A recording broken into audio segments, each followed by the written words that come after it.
আর cyber প্রতারণা তাতেই গ্রেপ্তার করা হয়েছে 13 জনকে। ডিজিটাল অ্যারেস্টের নামে প্রতারণায় পুলিশের জালে 13 জন। কোথা কোথা থেকে গ্রেপ্তার, কোথায় কোথায় অভিযান চালানো হয়েছিল, আরো ডিটেইলে বিষয়ে জানাতে পারবে রঞ্জিত।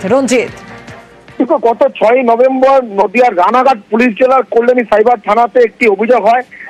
ব্যক্তি অভিযোগ করেন যে তার কাছ থেকে ফোন মারফত ডিজিটাল প্রতারণার মারফত তার কাছ থেকে 1 কোটি টাকা দফায় দফায় কিন্তু প্রতারিত হয়েছেন এবং মুম্বাই পুলিশের নাম করে তাকে ফোন করা হয়, একাধিক নথি তার মোবাইলে পাঠানো হয়।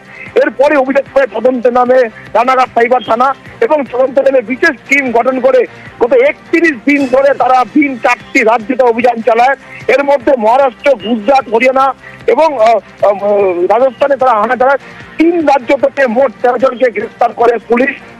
মূলত এই যে র্যাকেট রয়েছে, যে চক্র রয়েছে, গোটা দেশ জুড়ে তারা ডিজিটাল প্রতারণা অর্থাৎ এই ডিজিটাল অ্যারেস্ট এই নামে কিন্তু তারা প্রতারণা চালাচ্ছে এবং এখনো পর্যন্ত জানতে পারছে এই যে টিম তারা গোটা দেশে এখনো পর্যন্ত।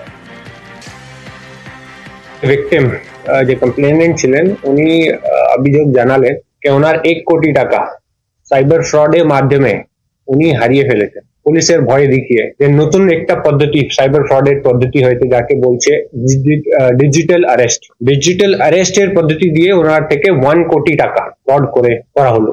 The origination of this crime is outside India. Originate হয়েছে দুবাই বা কম্বোডিয়া থেকে। এখন অবধি আমরা 4 লাখ টাকা সিজ করতে পেরেছি। টোটাল মোর দেন 100 অ্যাকাউন্টস যে আমরা ফ্রিজ করেছি। 7 জন আছে মহারাষ্ট্র, 3 জন আছে হরিয়ানা, 3 জন আছে গুজরাট।